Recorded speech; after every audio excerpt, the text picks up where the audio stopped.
standing on the top, and I look down, and there's these handsome people. Everybody's like from a movie set.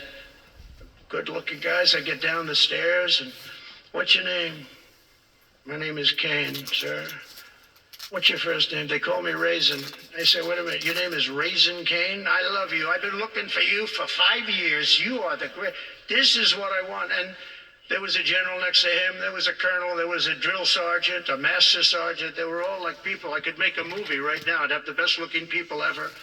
And they were great. And then I went in and, sir, would you like to rest before the bed? No, I don't want to rest. I don't want to rest. What should we expect from him? I mean, this is a Senate confirmed position. Right. So one of the things, Caitlin, to keep in mind is that all 3- and 4-star positions are Senate confirmed positions. Actually, all officers are Senate confirmed, but it gets name specific when you get to 3 and 4 stars. And it is unusual because General Kane, when he retired, was a 3-star general, as you mentioned. And in a retired role, you don't expect to be called back to active duty, but it can happen. And there were a few instances of that. And one of the interesting parts of that is they actually, in the past at least, when this type of thing happened with the Chief of Staff of the Army that you mentioned earlier, what they had to do was they had to declare him dead from a financial and retirement perspective to then bring him back on the active duty list. So that's the kind of paperwork that actually has to happen for somebody like General Kane to assume not only the 4-star position, but now he is, if he becomes chairman of the Joint Chiefs, as President Trump wants, he's going to be the principal military advisor to the president. Remarkable moment. We'll continue following it all. Great to have all of our experts here, Spider Marks as well. Thank you all so much. More on this purge that is underway at the Pentagon. Up next, we're going to get a reaction from President Obama's former National Security Advisor, Susan Rice.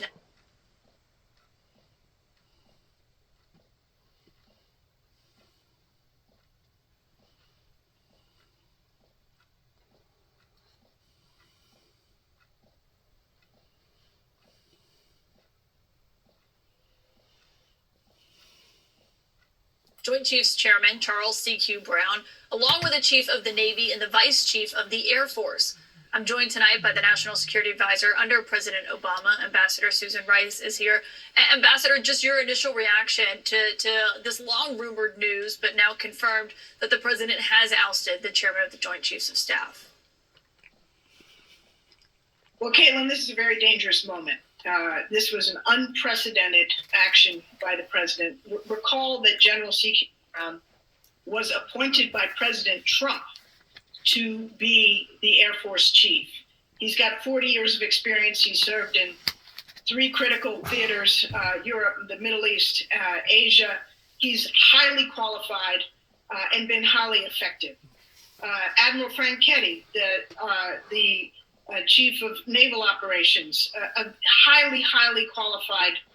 And they may be, but there also may be some underlining issues that me and you won't never know about, is the reason why that they went ahead and got canned. My concern is, do they already have people lined up to take these people's place? Because this is a very, very crucial position in our defense. And I just pray and hope that they know what they're doing. And the reason why is because it does show instability to our enemies. It shows that we're not as tightly wrapped as what we was portraying ourselves to be. I don't think that it will, but it could. I mean, you always got some knothead out there that is looking for an opportunity pertaining to our adversaries, is just looking for a golden opportunity to do whatever to us. I hope that it don't. I'll put it that way. The general officer had served as vice chief and ousted for no reason. There's a pattern here, and Frank and Pete Hegseth said the quiet part out loud. These people are being fired simply by virtue of being female or people of color. And it's outrageous. It's dangerous. It's an unprecedented politicization of the military. And it's going to have very, very serious ramifications for the integrity of our republic.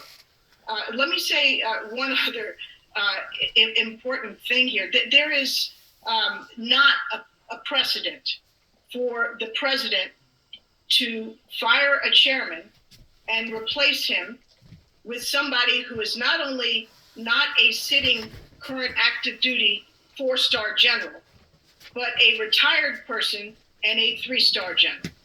I'm not saying it's illegal, but it is unprecedented. And when you consider that we have service chiefs, we have combatant commanders who are 4-star generals or flag officers, admirals, and very highly qualified, they have all been passed over in favor of somebody who has somehow managed to curry Donald Trump's favor. This is a very dangerous situation for our military, for civilian control of our military, and for our constitutional republic. Yeah, and on Air Force Lieutenant General John Dan Raisin Kane, as he is known, when it comes to Trump picking him to take over and succeed CQ Brown in this role, if someone from the administration heard your answer there and said, well, the president has the right to install the people he wants in this position, what would you say to that? I'm not arguing that he doesn't have the right. I'm arguing that it is very bad precedent, and it doesn't enlist the support and the confidence of the other chiefs, of the service chiefs, the other combatant commanders. Imagine how they are thinking about this. They have served their whole careers. They are active duty. Many of them have served decades. They've earned 4 stars. They've served in combat, and they've been passed over. It's bad enough. It's outrageous to fire General CQ Brown, who has served honorably with integrity, and he is a first-class intellect and a first-class officer. But then to couple that with passing over all the sitting 4 stars, there is no more clear message that he is sending to the military that the President of the United States does not respect the senior-most commanders that we have. That is very dangerous. I was talking to a retired 4-star. And it could be because of all these senior people that should have got called out of the herd shortly after 9/11 never did. I mean, that's what I'm seeing Tonight, just to get their perspective on this. And when you say unprecedented, it's because this is a role that's supposed to be insulated from politics. This person called it tonight sadly political and tragic for the nation. And that's why, is because it didn't get taken care of effectively and efficiently like it should have had. And now, having to take other means in culling the herd. That's what I'm looking at. I don't know. I mean, I'm not up there making the big bucks like they're making.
Jack the smack.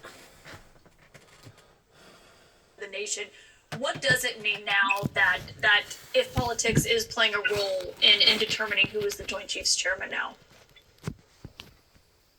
Well, Caitlin, we have always had an extraordinarily apolitical, professional military.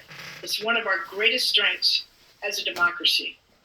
We have civilian control, but we have men and women in our military of all backgrounds who are super highly qualified, and who serve with honor and serve with integrity and without politicization.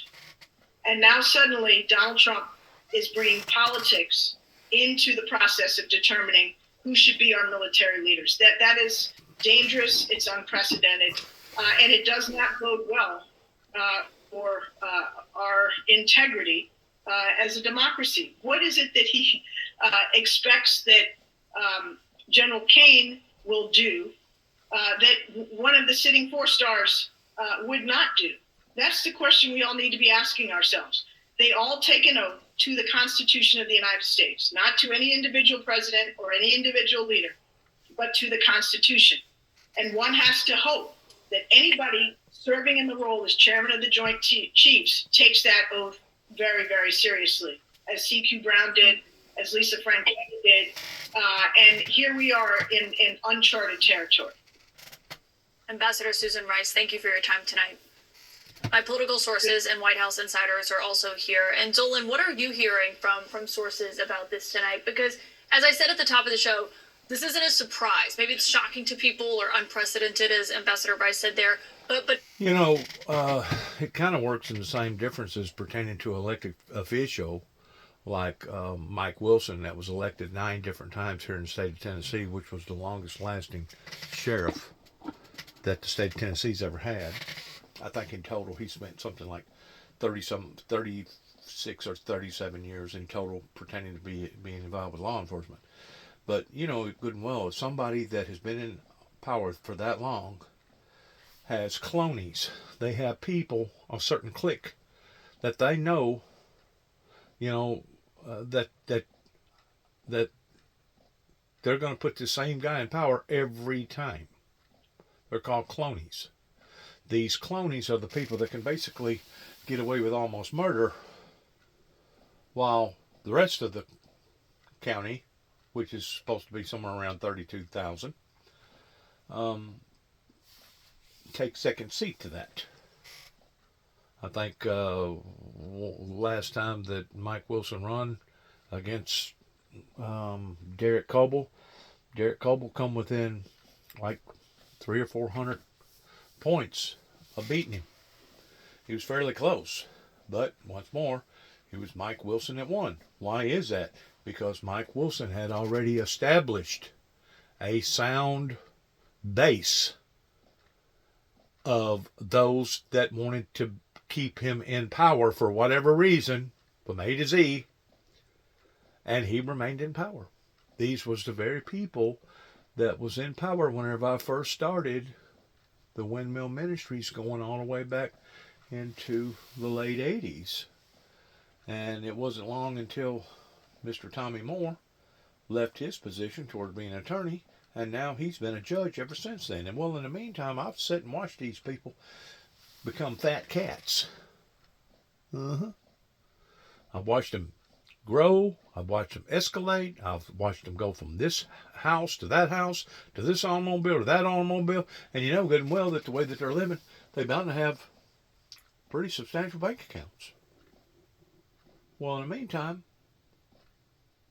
has our crimes in Weakley County gotten any better? Has our factories pertaining to the jobs gotten any better? Has all the other things that's supposed to take place pertaining to these high-ranking positions, have they gotten better or gotten worse? Well, my opinion was whenever I come back here in 2014 and my brother and I went through what we went through, it got worse. Because I don't think that we would have had to have went through that back in the late 60s and the 70s whenever there was other magistrates in power. But that's what you get whenever you have people in these high-ranking positions for such of a long time. They gain establishments. In their establishments, they got clonies. They got people that can basically, like puppets. It's not a surprise that this is happening. Particularly when you look at Pete Hegseth's previous comments, right, saying, using words like woke and criticizing Brown as well. But it's not a surprise in the sense that I don't think you should look at this in isolation. We've seen that President Trump has come in and not hesitated to try to reshape the entire federal bureaucracy in this administration with loyalists, with people that he sees as being aligned with him politically. And you look at General Kane, he first impressed Trump in 2018 when he said that the Islamic State could be defeated within a week. And then last year, our reporting suggests that he also impressed President Trump by putting on a "Make America Great Again" hat as well. So there's other credentials there, and obviously more background. But you are seeing a through line here of those who are aligned with the president politically are coming in. It's also, we should note that, just throughout the government, this is an administration that has conducted loyalty tests for people coming in. See this as a piece of that. Well, and before, I feel like in the first term, if someone had gone to Trump and said, you can't fire the Joint Chiefs Chairman, that's unprecedented, no one's ever done that, it's not political, he might have listened. It does also speak to how Trump is viewing his presidency now, that he moved forward with this within a month of taking office. Yeah, I'm not sure that there's anyone there that is necessarily telling him, no, don't do this, you can't do this. I mean, especially since who he nominated, Pete Hegseth, wanted to do this. I mean, explicitly was saying that, was asked about it during his Senate confirmation hearings, and kind of sidestepped the question, saying that they would do a review for senior officers, and any removals would be based on meritocracy and standards and lethality. But it doesn't appear like any kind of review was actually conducted with these firings. And that's also what you saw, to Zolan's point, across the board. I mean, institutions that are supposed to be... That they don't know about, pertaining to a review. That they don't know about. It may have already been reviewed by another committee or group, and this is what they come up with towards being the solution to the problem. I don't know. That is what... These are very high stakes whenever you're dismembering people, because you're not just dismembering them, you're dismembering their families and these people that have made devotions and commitments, and some of these people are having to pack up and move to different areas. Some of these, their whole lives can be uprooted over a decision like this.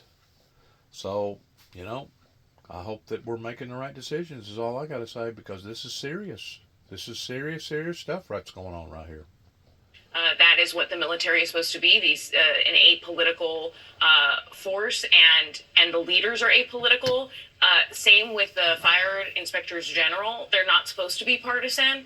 They're incredibly independent and have always been. And so that's what you're seeing, where instead of allowing these institutions to be independent, apolitical, it appears as though he's trying to put loyalists in there across the board. TW, your thoughts? Yeah, look, I want to say it's been unprecedented in the last 78 years since the Joint Chiefs were created. It is not uncommon that presidents are critical of their military leadership, and it is well within their rights to change it.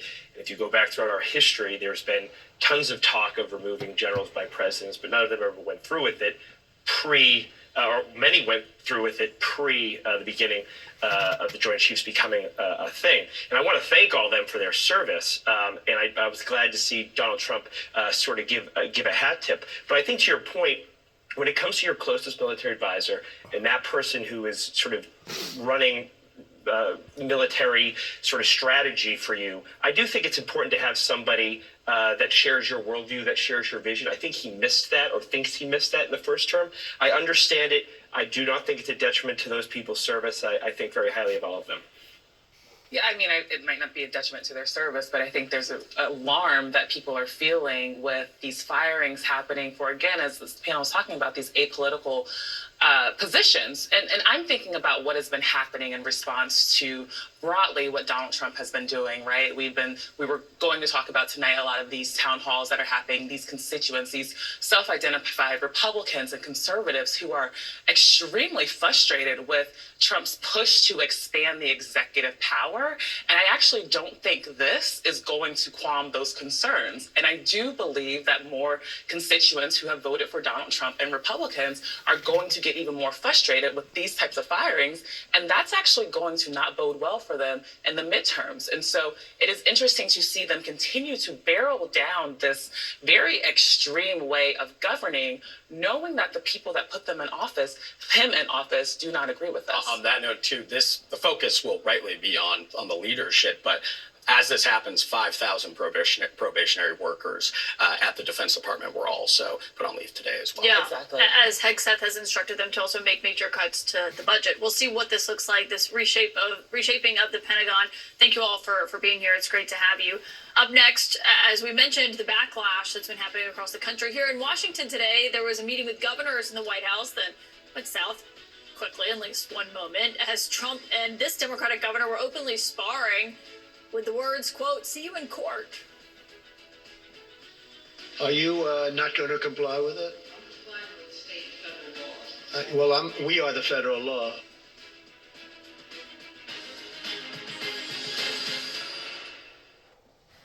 This is what happens whenever you cheat, connive, are not truthful, manipulate your people.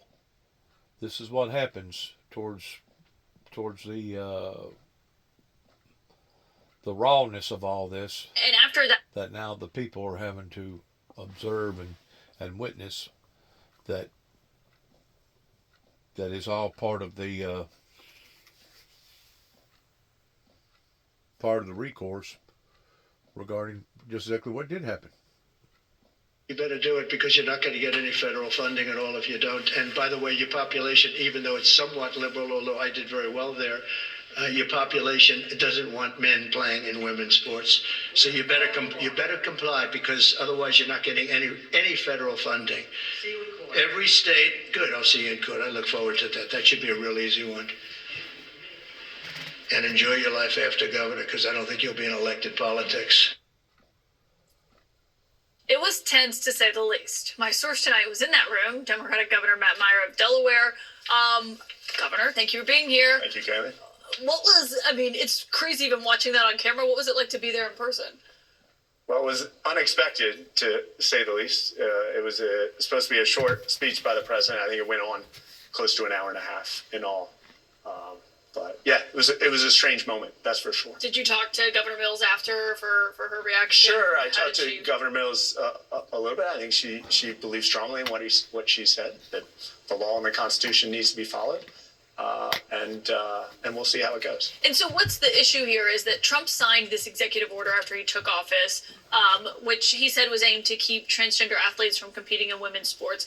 And basically, if a state doesn't follow the executive order, they're going to instruct the Department of Education through Title IX to withhold federal funding. And after that happened, the Department of Education Civil Rights Division announced it's launching a Title IX investigation into Maine's DOE. Yeah. Listen, I'm the governor of Delaware. It's my 32nd day as governor. 15 years ago, I was a U.S. diplomat in Iraq. Was a 6th and 7th grade math teacher. That's why I got into this business. Our schools are struggling across this country. We're not getting the educational outcomes that our kids and our families deserve. I think when I went to the White House today, I was hoping I'd hear more about that. I was hoping I'd hear more about how to bring down the cost of eggs. The cost of housing across our country and in Delaware is too darn high. The accessibility and availability of healthcare, the cost of healthcare is too high. I think those are the things as a country, Democrat, Republican, urban, suburban, rural, federal government, state, local government, those are the things I want us to be focused on. And so I was a little disappointed. I know there's a lot of attention on that interaction with Governor Mills. More than anything, I think we as a nation need to decide what we want to be. And this is a tremendous opportunity for us to come together, very different opinions on how to achieve the outcomes we need. And that's what we need to really be focused on. How is your state handling this executive order? Because a divided house will not stand. A divided house, according to the Bible, will not stand. This executive order, because Maine feels it conflicts with their own state laws. They have a Human Rights Act that prevents discrimination. How does a state deal with this? Do you view an executive order from the president as the law? I'm a big sports fan. I am not a big fan of the designated hitter in baseball. I don't tell little leagues whether to have the designated hitter or not. If it was up to me, I'd say no designated hitter, but I think leagues, schools should make their own choice. I think it's true of this issue. Let leagues and local community groups decide what they want to do. I didn't like it as a school teacher when they mandate all this stuff about this and that. I think we need to, as governors across our country, often in this day and age, especially, we're the last line of defense. We need to govern with compassion. We need to protect the most vulnerable, but we also have to give some modicum of local control, certainly on these difficult issues. So, the president's mandating this and that, and we'll see what we can do. You believe it shouldn't be handled essentially at a federal level? Yeah, I think there are very different opinions about this across the country, and we're talking about, I don't know, less than 0.2% of the population of our country. We're spending all our time talking about this when our schools are really struggling, when we're really struggling as a society to adjust to a 21st century global economy. This was your first interaction with President Trump today, I believe, right, at the White House?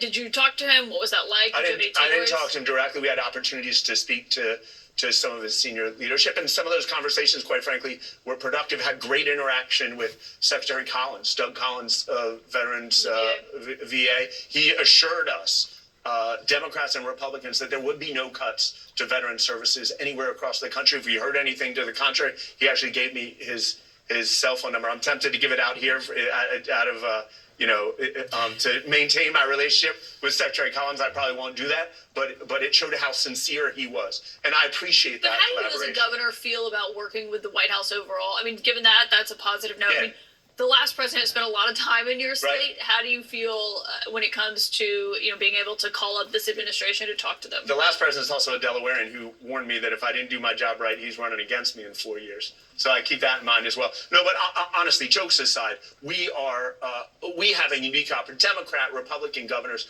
across the country. The National Governors Association this weekend, we were at the White House today with the National Governors Association. We need to deliver for our people. When you talk to the leaders of nearly every state, we're eager to work with the White House. We are often the first line, the last line of defense in protecting vulnerable populations. In Delaware, we're taking a leading role in making sure we do that. But every opportunity we have to bring down costs for Delawareans, to bring down costs for Americans, to provide educational opportunity, the outcomes Delawareans are getting in their schools are not acceptable in public schools. It's a complex problem, a hard problem to solve.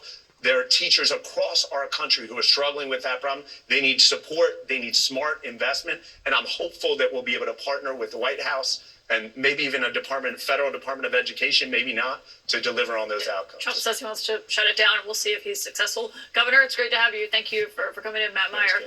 Up next, there's a new ruling that's in tonight from the Supreme Court. It's a setback for President Trump in his effort to fire a key agency leader who is going to stay on the job for now. We'll tell you more ahead. One controversial decision after another, right? Which again could be. Back up a little bit here. I want to catch this real quick. Try to get all this right here. Giving Hampton Dellinger, who you see there, the pink slip. I want to bring in two of our top legal sources that are joining me tonight on set. CNN legal analyst Elliot Williams and Tom Dupree, a former Deputy Assistant Attorney General. This is an unsigned order that basically is pausing this case until next week. So Hampton Dellinger will stay on the job, but I'm going to move it right down here because of the time. I want to catch some of this real quick and see what MSNBC is talking about. One can't say he wasn't qualified for the job. No, he was certainly qualified for the job, Stephanie, and also in a job that's largely supposed to be apolitical. What we can make of his firing is that he was caught up in basically what President Trump describes as an effort to get rid of diversity, equity, and inclusion in the government.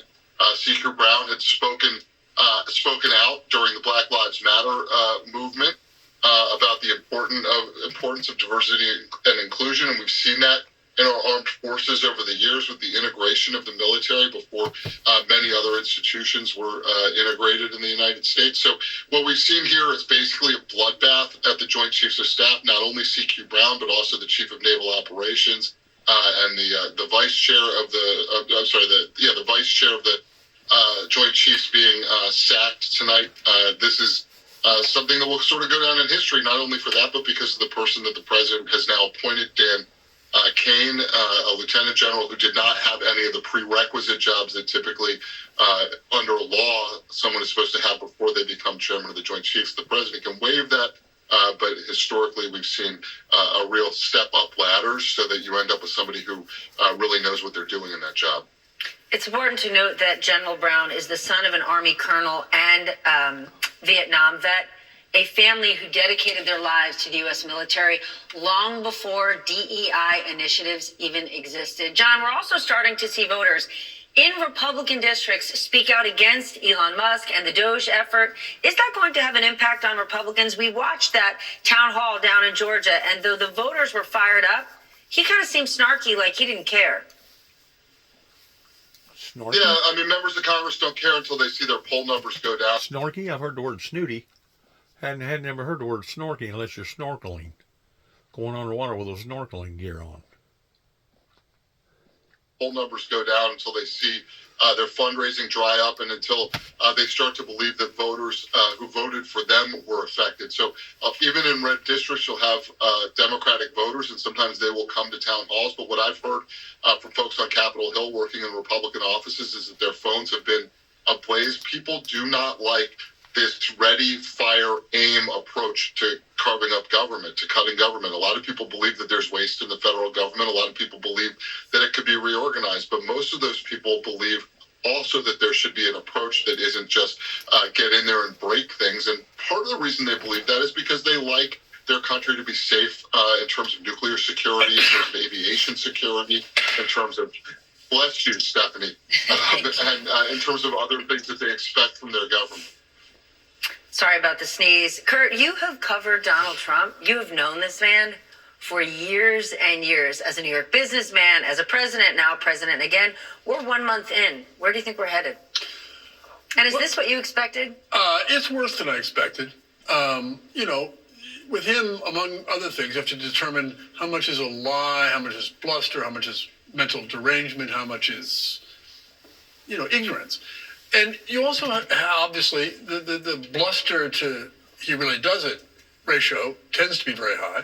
So I'm a little surprised he is the Project 2025 agenda, which he said I know nothing about it, I have nothing to do with these people, I don't know anything about it, is so manifestly what he's doing and following. Manifesto. So the fact that those kind of hard right ideologues that were Project 2025, who people didn't really think or at least I didn't, and many people, maybe everyone but Jason, believed that he wasn't really going to go all the way. But clearly he's gone all the way. And I think that the Steve Bannon famous 2019 quote, which about flooding the zone with and burning it all down crap, is what this is, you know, to an extreme, and has been very successful politically, media-wise, for this first month, for all the reasons you said earlier about people will get polls, people will hear from voters. We'll see how far that goes, and we'll see how many of these things actually get done between, and how much of a bulwark our judicial system, legal system is, which is, you know, pretty much until at least the midterms, all we got to hope for. You are not surprised. We talked a lot about Project 2025 last year, and people laughed at us. I was on Bill Maher. He made fun of me. He said, that's just a Democratic talking point. But alas, here we are. That's Bill. I will say this. It was really obvious that this is what he was going to do. And Stephanie, as somebody who spends part of my year in the DC metropolitan area, right?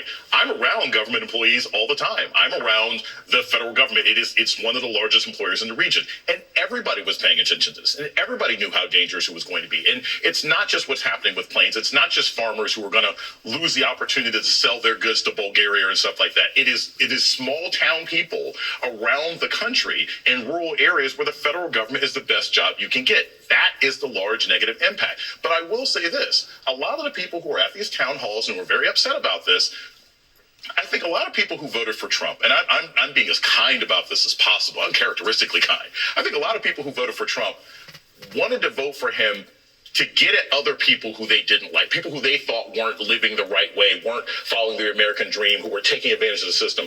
But you forget that you're always somebody else, right?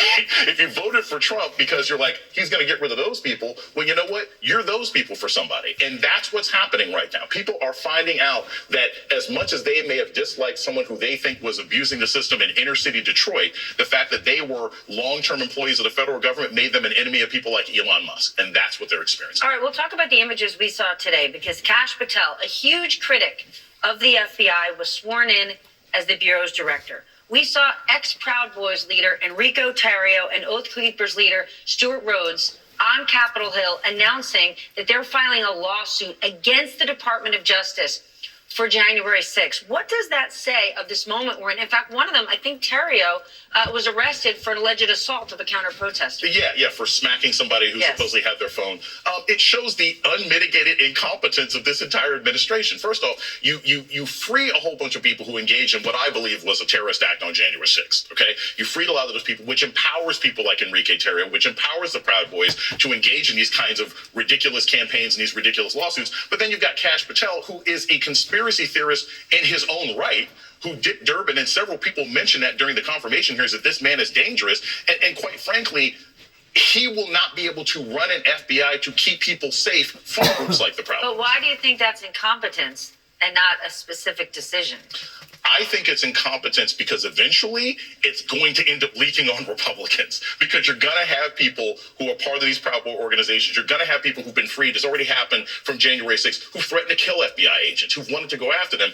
That I don't think anybody in this administration was thinking about in advance. John Della Volpe, you talk to young voters, you study young voters. I know we're only 1 month in and they don't vote as a monolith, but 30 plus days, what have you learned? Yeah, so one step back, Stephanie. This is not a mandate that Donald Trump has. If 1 out of 100 individuals flip their vote, change their mind in those 3 blue wall states, Kamala Harris is president today. 1 out of 100. Right? They could be younger people, they could be older people, they could You better be watch out because President Trump likes to tune in and he believes it was a landslide victory. So I'm just saying, Watch yourself. so that's where we started from 1, okay? And part of that victory, though, unquestionably, was his strong support with younger men in particular, specifically this 18 to 22, 18 to 24-year-old cohort. I have one of those. He did 22, 24 points better than he did last cycle with this group. Okay, so that's the group that he invested 10 times as much as a Harris campaign, and it worked out. And is anyone turning on him yet? Or Yes, they're like, women I like are turning, this younger chief. women. Oh. So a week before I did a poll at my company, a week before the inauguration, the weekend before the inauguration, he was in the 52, 53% range in terms of favorability going in. He's now in the low 40s, and most of that is driven by younger women. He's lost 2 or 3 points among younger men, but the backlash has been felt more dramatically with women at this stage, because I don't think anyone voted for this. I think most of the people who were those swing voters voted for inflation, for lower taxes, for the cost of goods. And I don't think that's what they're seeing, and that's where the backlash is likely to come from. John Allen, Donald Trump, I would say, has one guardrail, and it is the markets. Today was a really rough day. Dow's down, NASDAQ's down, S&P all lower than Inauguration Day. And Steve Cohen, one of the biggest investors in the market, owner of the Mets, in a very rare interview said these DOGE initiatives, these tariffs, are not good for the markets. He would not be surprised if we saw a big correction. Do you think this will have an impact on Donald Trump? The markets are one place he does not like to be offsides. Yeah, I don't think what we saw today is going to have a huge impact on him, but I do think that is absolutely something he watches. Not only does he watch it, but the people who are around him watch the markets. They care about the markets. Elon Musk can lose tens of billions of dollars in an afternoon, or gain tens of billions of dollars in an afternoon, depending on market swings. So I absolutely think that's something that can affect him. But the other thing that, can significantly affect him is the sort of broader economy, right? He did promise that he was going to end inflation, on day one, and we are not seeing an end to inflation. There is a reasonably good chance, I think, if you talk to economists, not just Steve Cohen, but talk more broadly to them, that there's going to be some pain upcoming. In fact, Trump has even started to warn about that a little bit. So I think what's going to affect him personally is hearing from investors who are angry about their stocks going down. I think what's going to affect him more on a political level is if this economy does not start going gangbusters as he promised. So, by the way, he's firing a whole lot of people, and that's going to increase the rolls of unemployment. And as far as the Doge savings go, when those people are paid unemployment insurance, it's going to net out less for Doge than they're claiming that they're saving. So, I mean, we'll see how things go, but I think the economy is a real potential Achilles heel for President Trump. The economy was one of the biggest motivators for young people, right? They were saddled with student debt. They couldn't make ends meet. They couldn't move out of their parents' basement. We heard it over and over.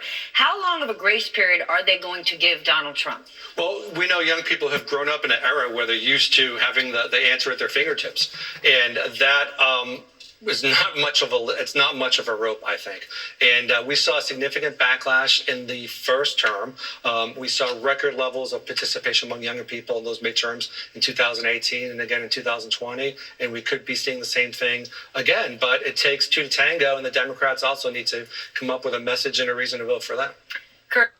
And you also have to keep in mind that Donald Trump is a lame duck president, so if any of those promises that he promised does not completely, totally fulfill themselves, as I spoke of a while ago regarding a target range of 100%, everybody, would like to presume that they're going to hit 100%, but in reality, you know that you're not. You hope for the best, but you know that there's always a chance that you're not going to hit that target range, and it may be 80, 85, 90%. So, it's a reflection upon you can please part of the people all the time, part of the time, and you'll never please all the people all the time. So I think, in essence, because of the inflation, I really don't think that Donald Trump's going to lose a whole lot of sleep over it because of the promises that he made, even though he's seeing how badly that the people is hurting right now. But in reality, it really wasn't Donald Trump that brought this upon to the people. It was prior politicians before Donald Trump, including your local mayors, including your local governors, including all the other people that's down below this ground shift that's happening right now. I knew that this was going to be something horrendous in this next election towards trying to straighten all this out. And I'll give whoever attempts to straighten it out an E for effort. But I still don't think that you're going to be able to do it because it's too far gone.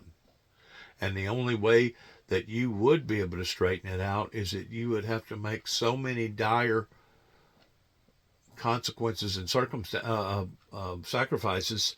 You're going to leave us even that much more vulnerable. That could even add that much more problems pertaining to cutting your nose off to despite your face. I looked at it very carefully before I started blabbing out that I'm not voting for neither side, because as far as I was concerned, you could have put both sides in power at the same time, and you're not going to be able to create a magic wand to suddenly make all these political problems go away. And I think that's one of the biggest narratives is that the people, by and large, even after COVID hit, they're still expecting to go back to their same old way of life. It doesn't matter if it's going to the beach on the weekends or getting on their snowmobiles or going to the bars or the nightclubs or whatever, the restaurant industry. I mean, from what I can tell right now, I mean, they said it was something like, if I'm not mistaken, something like 140,000 restaurants that went out of business during COVID, and 70,000 of those was permanently. From what I can tell right now, there's still restaurants going out of business. So that figure probably is way off pertaining to the restaurants that's shutting down indefinitely, like 100,000 restaurants, because people have seen what's happening. They're trying to make all the compromises that they can. They borrow basically all the money that they can on their credit cards. Some of them had to go into their 401ks, etc. Okay. And the restaurant industry right now is suffering, believe it or not, because the prices are so high. oh, you'll still have a certain group of people out there that's going to go and pay for a $40 steak per person. But then you're going to have a whole lot more people that's not. So these restaurants are having to make up the differences, just like the eggs going up. That's going to make everything else go up. So one effect affects something different. For every action is a reaction. And maybe this is the way that it's going to crumble and fall and basically collapse upon to itself. I mean, I hate to see it do this. And I'm pretty sure that it will be another mad dash event similar toward 1929 whenever the stock market crashed. I'm pretty sure that there'll be people that will be committing suicide over this. There'll be people that will lose their shirts over this. There'll be people that won't be able to make a move of going to another city or another state to pick up and to still draw the type of money that they was drawing from the government, even though they may have had the opportunity to, because the forces of, the unintended consequences pertaining to them not having the money to do that, they're not going to be able to do that. So basically they have lost that good paying job of $100,000, $110,000, $120,000 a year. Every action responds to a reaction. Always remember that. And right now, they're shifting a lot of cards around, a lot of dice around, whatever you want to call it. And I just hope that we'll be able to land on our 2 feet, because I guarantee you other countries are observing this very carefully. But you keep in mind, they're also struggling. They're also having to do the balance act pertaining to, do I lean too much to the right? Do I lean too much to the left? I still got to keep people satisfied, the people that put me in power, towards me being accountable to what's going on. I mean, since COVID has hit, it has upset the apple cart. But I said this the other day, and I'm still going to stick to it. If there is a silver lining to COVID hitting, in which I know in a lot of people's mind's eye, they're not going to agree with this. They're going to think that it's cruel. But looking at this from a historical standpoint, 20, 50, 100 years from now, if COVID that hit is what it took to rattle the American people towards waking up the sleeping giant, then it will be a silver lining. And in ways, that was probably a blessing in disguise that we didn't realize it was a blessing, because if it didn't happen, we was fixing to drive this thing sure enough off the cliff. We was going to drive it completely off the cliff. And once more, it's not fair to little Johnny. It's not fair to little Sally. It's not fair to the millennials. It's not fair to those who didn't have a part of none of this. None of this. That's just now getting out into the labor workload. It's really, it's a travesty. And I think that by and large, the people are still in denial about this, pertaining to how substantial and how offsetting that it's been. But you got to go back to the core of origin, and I continue to keep telling people about, where did it start? Where did it begin? It began with the Bushes and the Reagans. That's where it began. And those people walked away with their pockets full, laughing all the way to the bank, just like Dick Cheney. And they're still laughing, because they feel like that they're exempt. They feel like that they're the untouchables. But I got news for these people. In the hereafter life, they will give an account for what has happened. Just like I got news for a great deal of the people around here locally that could have taken a part in helping or supporting the Windmill Ministries, that chose not to. They chose to put their hands under their hips and say, well, there's something wrong with that guy. Really? Why is there something wrong with me for?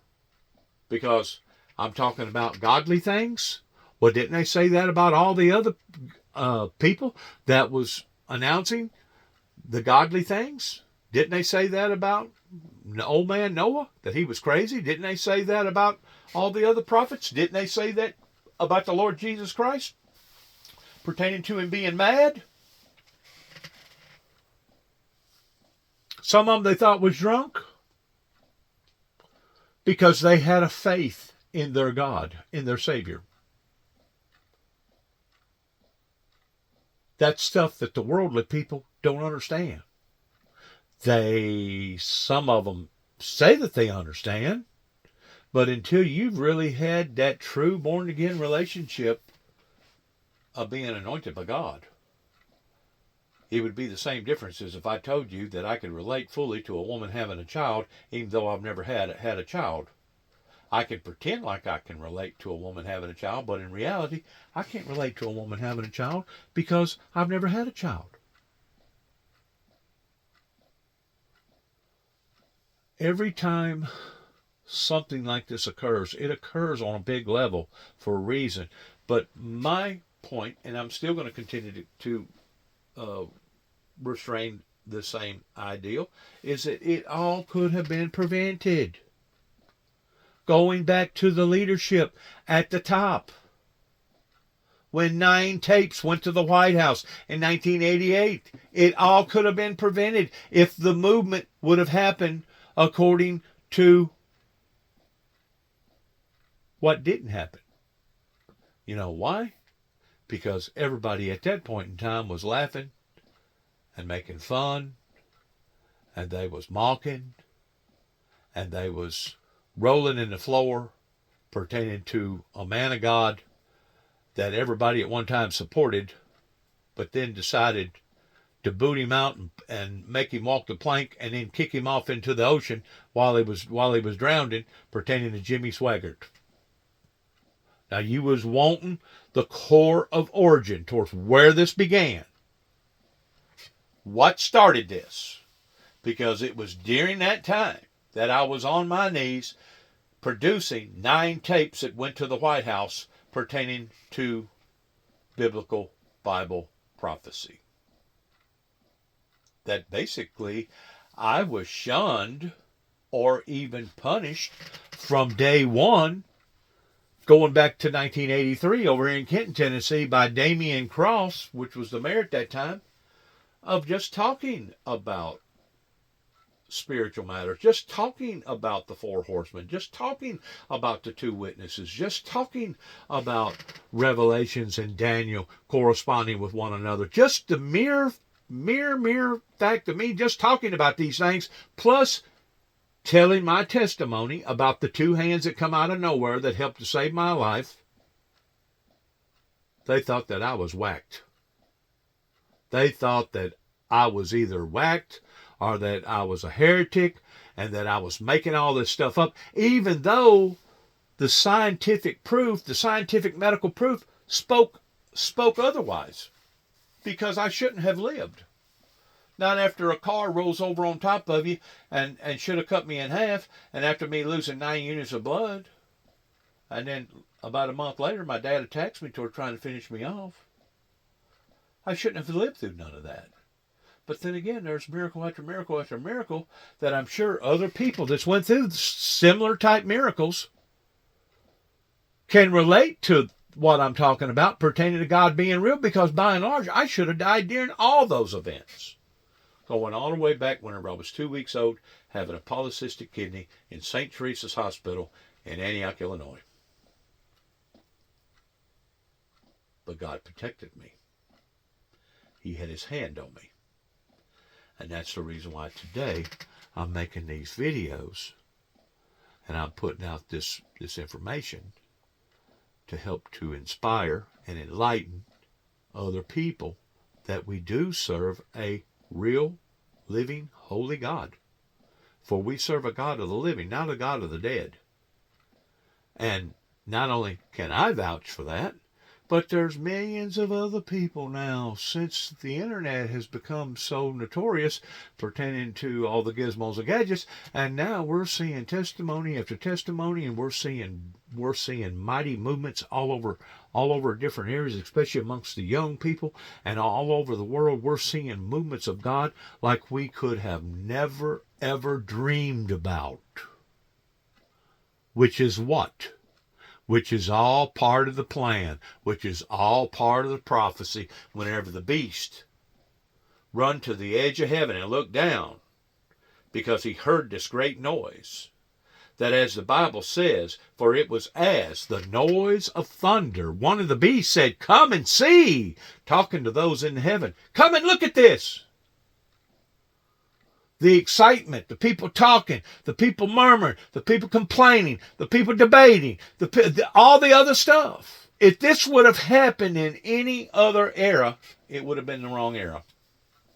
And maybe that was the reason why it didn't actually take place 30 plus years ago, was because things hadn't set up yet for it to actually come about the way that it was supposed to have come about, that now it's coming about.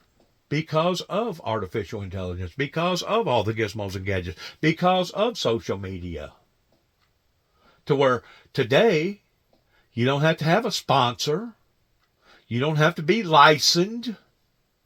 It ain't like getting on the airwaves and having to go by certain rules and regulations and having to worry about somebody if they dislike you. Have him taken off of there. Get him off of there or blackmail him and tell him that if he don't get off there, he's going to lose his job.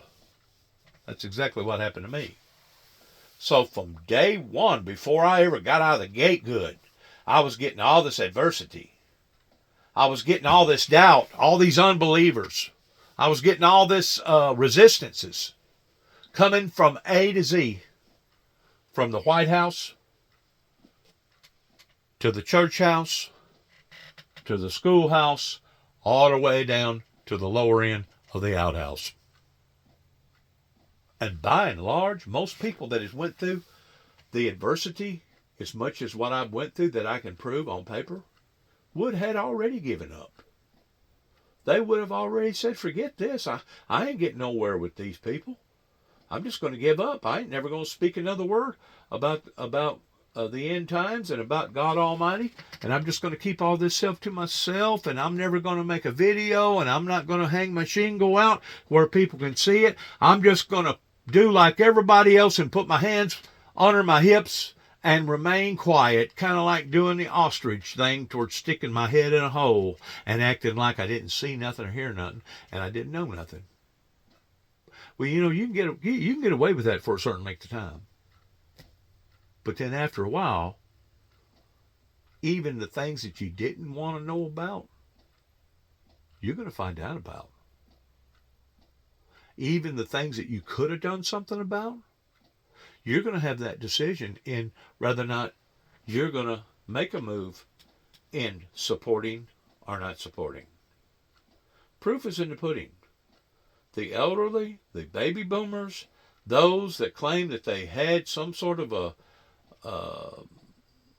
interpretation of the Bible pertaining to all this stuff, somebody should have set me down and talked to me and listened to me to where it would have been more of a giving of the things that I was telling them about towards it being factual. But they didn't choose to do that. It was easier for them to cast stones at me. It was easier for them to stereotype me. It was easier for them to criticize me. It was easier for them to ignore me. It was easier for them to cast judgment upon to me and put me in categories that was nothing but lies. Does that mean that I'm a saint? Not even close. I make mistakes every day. I'm a sinner saved by grace, just like everybody else. Just like everybody else. But I will say this, because of what happened in America, it has not only made things hard on the Americans, but it's made things hard on everybody else. But then again, you got to go back to the original core of origin pertaining to the spirituality of all this stuff towards Jerusalem. And how come Jerusalem hadn't already done built that third temple? So it wasn't just the American so-called Christians that was delaying this. It was also the Jews, God's chosen people over in the Middle East, that was choosing to create these delay tactics that now has caught up with everybody. Isn't that something? How that certain elements take place. You can see where different prophets of God was chosen by God of certain things that happen in their lives, where basically, if it didn't happen the way that it happened, they wouldn't have never lived. You know, even Moses, that come down the river and was raised up by the Egyptians, by and large, he should have died. Who would have thought, in any sensitivity at all, who would have thought that some Egyptian woman would have seen a baby floating down a canal and decided to call it her own? They did. Stranger things has happened. Look at what King Herod done towards ordering for every male child to be killed in his town. That they claim over 5,000 of them died in trying to stop biblical Bible prophecy. And you know what? It didn't get stopped. You know why? Because it was God's will for it not to be stopped. And that's the reason why that I'm talking, and that's the reason why I'm still breathing to this day. It's because it's God's will. Now, rather not the Baptist church down the road wants to agree with that or believe that or support that or not, that's up to them. Rather not the Alamo Baptist church down the road here wants to believe that and support that, that'll be up to them. So far, all I can tell you is the evidence that I've seen so far for the past 30 plus years is that they didn't support it. They didn't talk to me. They didn't sit down and listen to the things that I had to say. They didn't mentor me.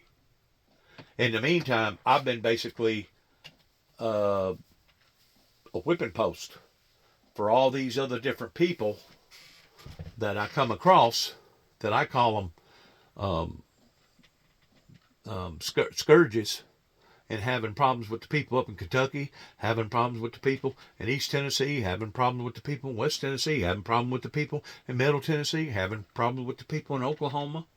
They were trying to take me down, wanting to ruin me.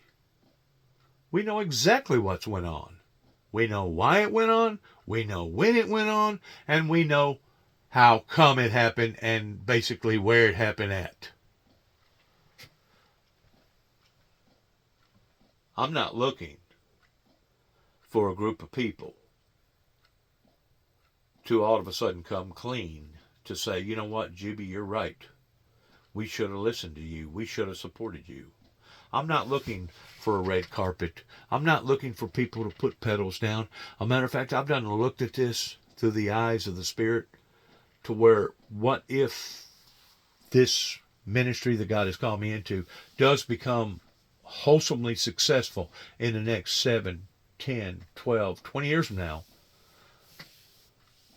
Am I still going to be as obedient to the Lord in looking at each other in the same sense towards my brother and sister in Christ? I hope that I will be. Because I know that certain people over there in Jerusalem is actually looking for a Savior or the Messiah. And I got news for them. I am not the Messiah. I'm not the Savior. And I'm not to be worshipped like a Messiah or a Savior. I'm equal to each man or each woman towards the brotherhood and the sisterhood of Christ. And if people don't want to receive that and accept that over here in America, that'll be up to them. In the meantime, don't be complaining.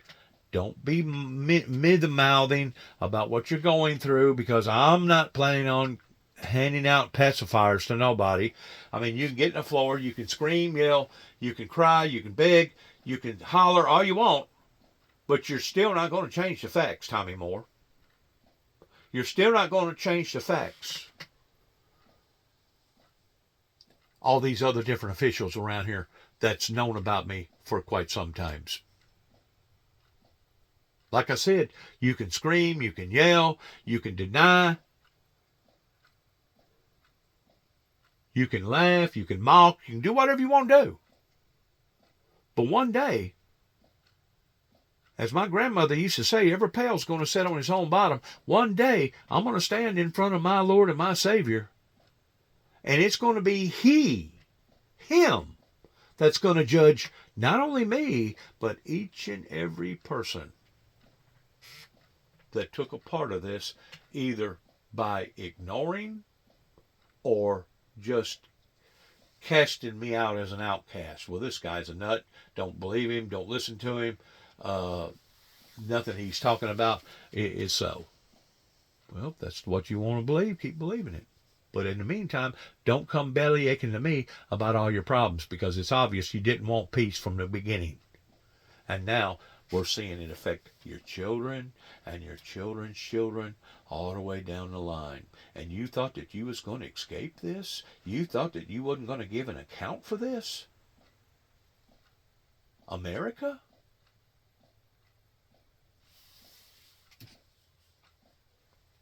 Kurt, you covered Donald Trump, I said it before, in his New York City days. What do you make of the Eric Adams situation? What do you make of Donald Trump stepping in and ending congestion pricing? The image of Trump as MAGA king. What comes to mind for you? Well, that his view in his ignorance, one of the realms of his ignorance that I saw back in 2016-17 is his utter lack of knowledge about what a president is, does, how the government works. He thought it was king, essentially. So he's making it that way now. He's trying to, rid me of these fools or whatever. Yes, and he doesn't want to be put up with any of the garbage.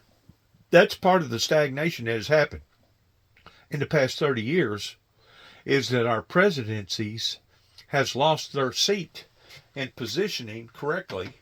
And I'm not saying that Donald Trump isn't over positioning, because in probably lots of areas he probably is.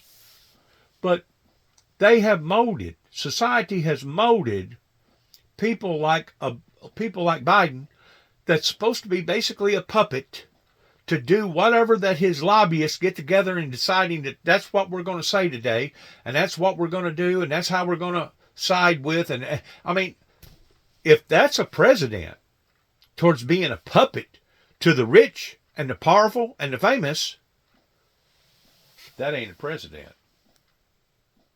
That's somebody that's a sucker, that's playing the part of a president, that's basically nothing more or less than a paper tiger. And a paper tiger is a slogan by saying, oh, it looks like a tiger, but it really isn't. It looks like the president, like we had in the 1800s and early and throughout the 1900s, but it really ain't. And you're wondering how come things is in the shape that they're in. It's we the people's fault that let it sit idly by and get worse and worse and worser and worser. And I promise you, we ain't seen the worst yet. Coming near a neighborhood near you. And I think one of the reasons why, I'm going to kind of get off beat here a little bit, where they're talking about the stocks crashing and doing worse today than what they have ever, is because the word finally got out in what the Walton family put out, that they are not exempt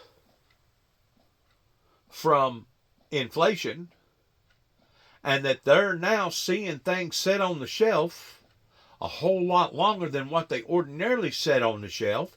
And because of it, you can go in some of these Walmarts and see all kinds of stuff that's either rolled back or on clearance. Why is that? Because people's money got tight. It finally caught up with them. That's what happened. And whenever it did, Walmart put out some sort of a thing. I don't know what you'd call it, but anyways, they was basically announcing to the world that they could be looking at hard times. And when the number one in the Fortune 500 says that, I promise you, certain people is going to pay attention to what they just said. Certain people is going to grasp the level of intensity of what they just said, the gravity of what they just said.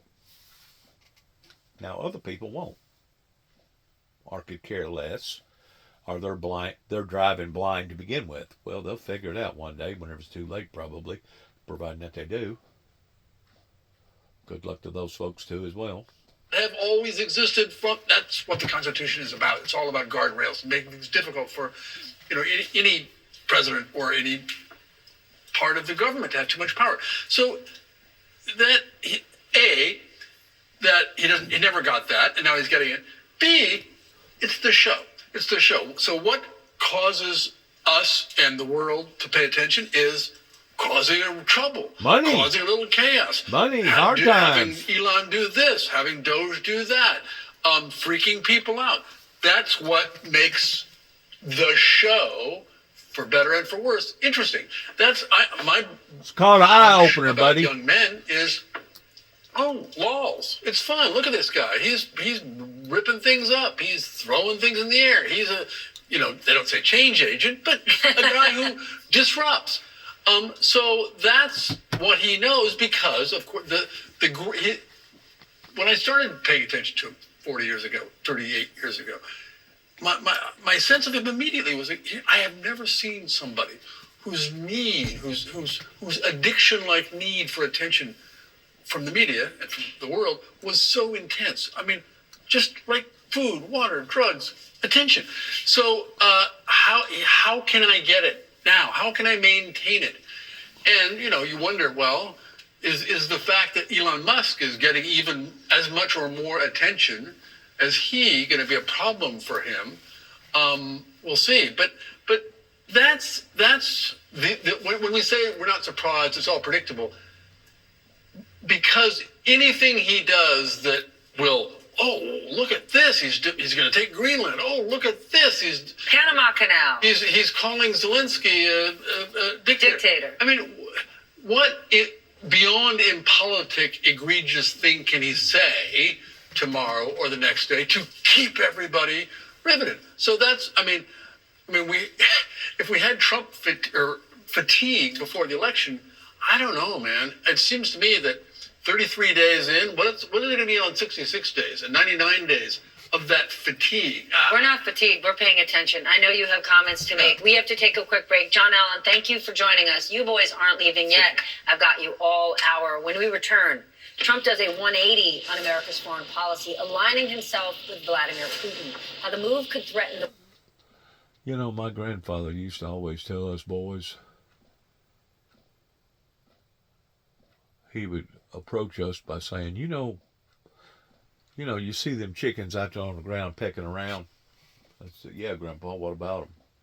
He said, you see that chicken shit right there? We'd say, yeah, Grandpa, what about it? He'd say, well, do you have any idea what that white stuff is in that chicken shit? And we'd get down a little closer and we'd look. We'd think, well, not really. What is it, Grandpa? Well, that's chicken shit too. And I kind of feel that way about what we're listening to about all this, is it's all part of the same mix. And the bottom line is that certain people has had this thing on... I've had very good talks with Putin, and I've had... on automatic control or cruise or automatic flight, and because of it, it's been disastrous. Now, today, I think Donald Trump clarified something, that he was not Putin's best buddy or something to that degree, because it was leaning actually a little bit towards him looking like that he was being a traitor to the American people, because everybody and their brother has always known that since Putin has done what Putin's done, he's put into the category of being a monster. Another Adolf Hitler, a Bin Laden, other horrible people that we've seen that's done horrible, horrible things to people. That one day, even Putin will give an account for. If not the world court here on planet Earth, it will be God's court. You don't do what he's been doing, attacking the civilian life, and think that you're going to get away with it. Not such good talks with Ukraine. They don't have any cards, but they play it tough. Trump and his allies have turned up the pressure on Ukraine this week. Again, on Ukraine, not Russia, our ally, Ukraine. And officials from both countries are closing in on a deal that would resolve some of the tension by having Ukraine hand over valuable mineral rights to the United States. Now that part there that she's talking about right there, the mineral rights, I agree with. If we went over there and sacrificed our money and our time in trying to help these people, don't you think in reflection we should get something out of it? Sure we should. And that's one of the things that Donald Trump is putting his finger on towards recognizing that we have been bending over backwards for all these different countries for all this length of time, and we've been playing the sucker game. And that's one of the reasons why that we're trillions of dollars in debt, is because we was playing the sucker game. Just because you're a Christian nation doesn't mean that you're a sucker nation. Just because you're a Christian doesn't mean you're supposed to be somebody's whipping post or their floor mat. That's the part that people hadn't got yet.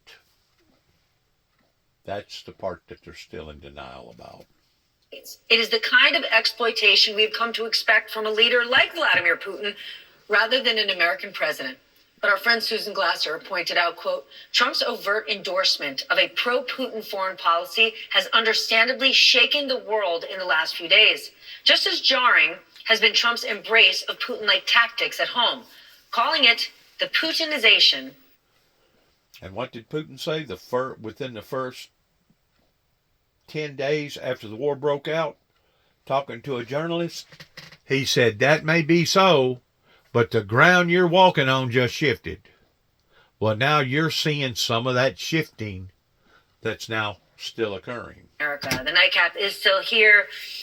John, what do you think about the Putinization of America, as Susan Glasser calls it? I think this is even bigger than that. I think this is about, will the rest of the century be led by a democracy or dictatorships? Okay, and that's the message. And if we allow Ukraine to fall, what does Taiwan think? What does the rest of Europe think? And this isn't a business deal. We're talking about the future of this century in terms of one path towards democracy and another path which could go in a very, very dark place. You're talking world order here. What's your take? Yeah, I think the same thing. I think we're stuck for the next 40 years. I have talked about 40. I've talked about this with cyclical history. If you look at the 1820s to the 1860s, these were particularly low parts in sort of American foreign policy. Certainly domestic rights in this country didn't get better until 1865. We have the Civil War. Then things get slightly better for 30, 40 years. You have the 1920s until the 1960s. Things didn't get better until the Civil Rights Movement, et cetera, et cetera. We're in the 2020s. History suggests we're going to be dealing with this, a illiberal democracy at best, for another 40 years. When it comes to foreign policy, it's going to get worse, because I think in the past, even when we had terrible presidents like Woodrow Wilson and everything else like that, these were people who fundamentally believed in America. I don't think the people running the country right now really care about America. They would rather use it like private equity. We're gonna sell the top and use the rest for spare parts. That's what they want to do. So we are in a very dangerous place. And I'll tell you, this idea of Putinization, I get that. But Putin is also a leader, and he believes in a greater Russia. Donald Trump doesn't believe in a greater United States. He believes in his own pocketbook, and that's how he's going to treat this country. But that's why he adores Putin, right? Russia isn't a superpower, but Putin was a KGB agent 30, 40 years ago. Now he is literally one of the richest men in the world, and Trump admires that. What's your take on this?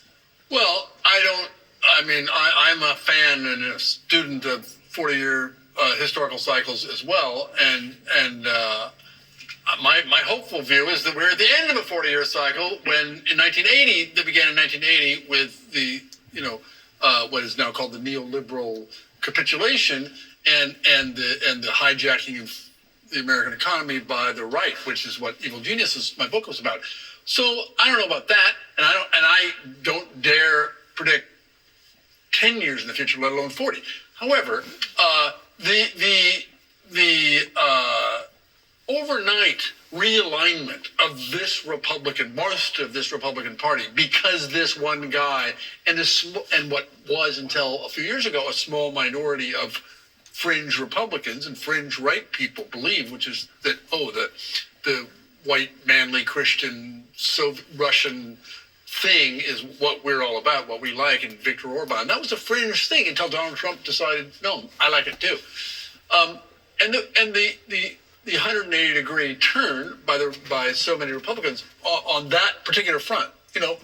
My entire lifetime, of course, was, what did the Republicans believe in?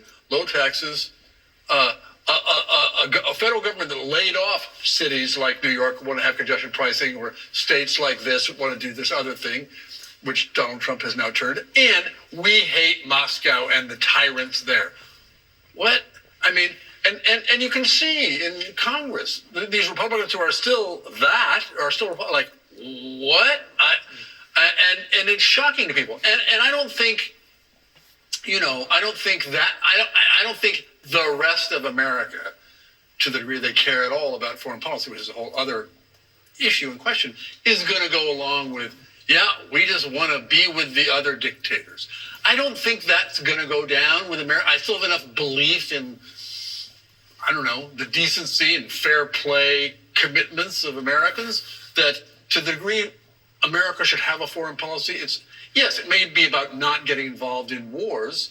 It may be about not, having unrealistic ambitions to create democracy in the world. Okay, fine.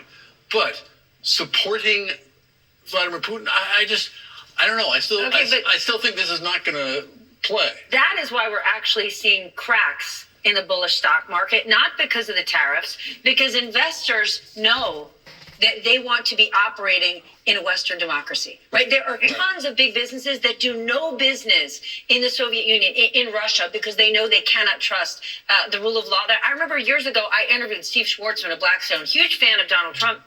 And he said, full on, we don't do business in Russia. We could never trust the rule of law. Right. And now look where we are. Exactly. Those may be the only guardrails, because I don't think that Donald Trump really cares about the polling right now.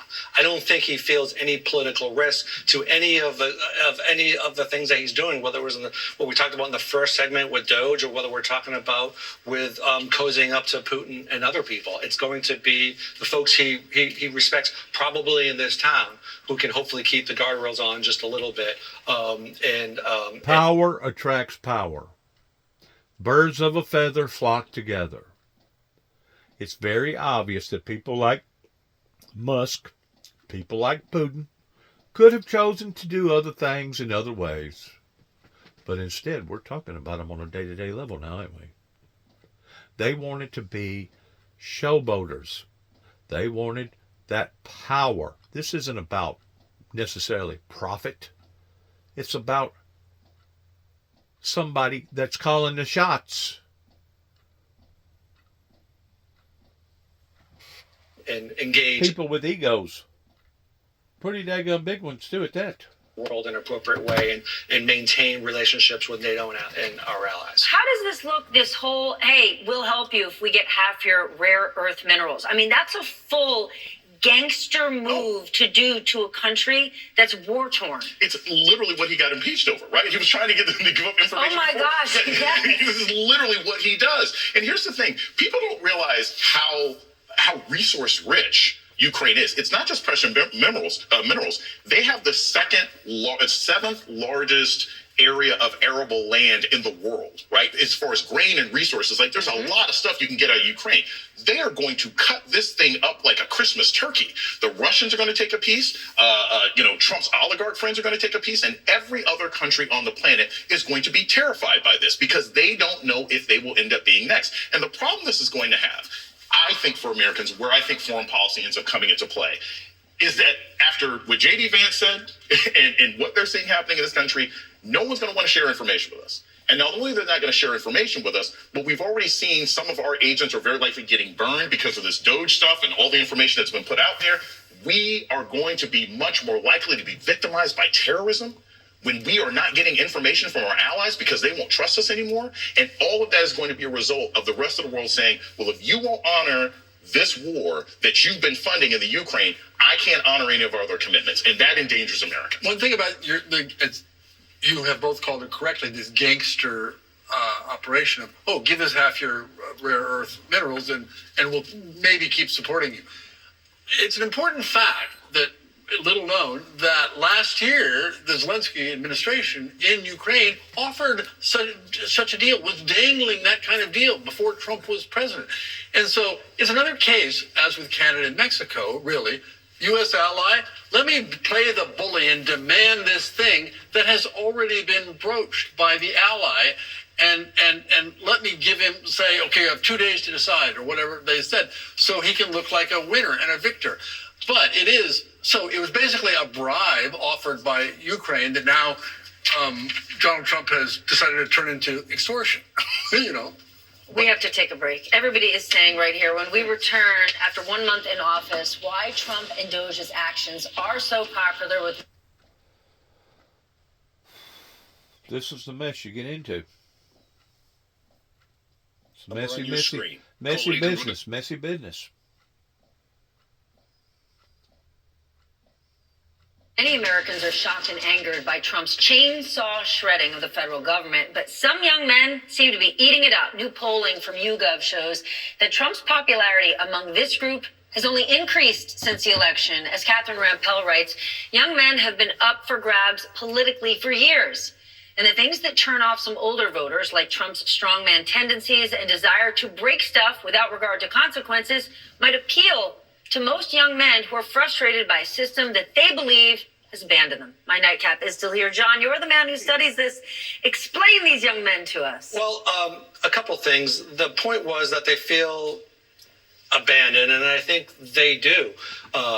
And we're talking about younger men. 18 to 24-year-olds is really the focal point here, Steph. They feel abandoned. Why? Because they grew up in households of "You Go Girl" T-shirts and Black excellence sayings. Well, what is it? First, let's look at the data. You laugh, but that's what it is. They're half as likely to go to college. They have far fewer serious relationships than their female counterparts. They've got a higher level of suicide. They're less likely to be in the job market. They're feeling vulnerable. They don't feel confidence because of the economic situation, and they don't feel they're not portraying that into the outside world. And there comes Donald Trump, who's giving him some sort of confidence and bravado, something to kind of believe in, is a quick explanation for that. But the point is that this was not organic. I believe this was strategic.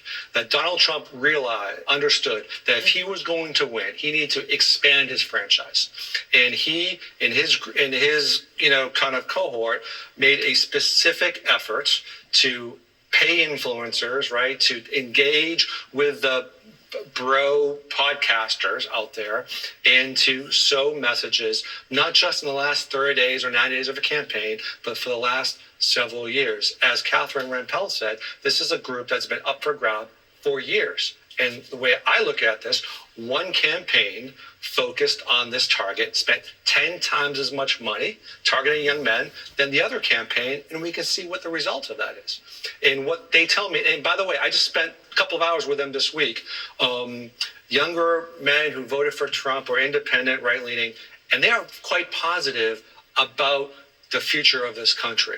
Why? Because they're studying to be journeyman plumber, for example. They're working in auto tech, and they believe that he is going to watch out for them to keep their taxes low and provide opportunities. They're not bad guys. They're not bad people. They want to work hard and to have the same kind of life that their parents had. And they see that coming from Trump more so than they do for the Democrats right now. Then this is a big political hurdle for Democrats. How do they get him back? Well, that's obviously a whole larger question. I think by, for one thing, what people have talked about in different contexts is speaking like normal people and having fun and having all kinds of Joe Roganish and the other Joe Rogans whose names I don't know. Theo Vaughn. Well, exactly. Well, Theo Vaughn, I actually like more than I like Joe Rogan. But yes, all those guys. He is quite funny. And people like that who are not de facto on the right, who just are normal folk, and who are the media equivalents of people like Dan Osborne in my native Nebraska, who did 18 points better than Kamala Harris by running as a normal genuinely working class guy for the Senate in Nebraska. But and not being the good boys and girls who are scolding you if you're naughty and who did well in school, and that being part of the main part of the Democratic presentation, whether you're Joe Biden or Kamala Harris or Al Gore was sort of the original version of that. The person that old people thought was a great young man. Do you know? And that's the affect of Democratic politicians, it seems to me, and Democratic messaging. And of course all the other things that are said about the feminization and I will say, and I understand, and I've talked to young men about this sense of men are only talked about by many people, many progressives, as in the context of toxic masculinity. Of course there's a thing, but toxic masculinity. But there's also masculinity that's okay, that doesn't have to be considered toxic. Well, indeed. And so, I mean, I think all of those ways in which the Democrats and parts of the Democratic coalition have pushed out, normies of various stripes from feeling like this is a natural home for me needs to be turned down. So there's a lot of things going on here. First of all, I've been studying this for the last year. This is a global phenomenon. Mm-hmm. Like, that's the thing. Yes. It's not just here. But I think what's important to understand is it's not just that young men are turning right. They're more conservative than their parents. Totally. Which is one of the first things we've ever seen in history. Usually your parents are the more conservative. You've got 60-year-old dads being like, whoa, hey. Wait, family ties. Right, Yes, exactly. Alex B. Keaton. That's usually how this works. So there is a weird thing going on with it. But also, women are becoming much more liberal. They're looking at this more from a survival standpoint, those that are still caring about the future, and they realize the mistakes that's been made. And I've said this all along, it's going to take those young people that's going to put not only America but the world back together again, if it's going to be put together. Because it's pretty obvious that the older ones, the baby boomers, they're the ones that allowed for this to get in the shape that we're in to begin with. So it's going to take the millennials, it's going to take those that are conservative and in understanding what has happened and what shouldn't have happened. We have seen the largest gender gap amongst young people ever. Now, I understand, look, I'm a college professor, I'm on a campus. I also understand that this is breaking down in very specific ways because black men didn't get more conservative. They still voted for Kamala Harris. The numbers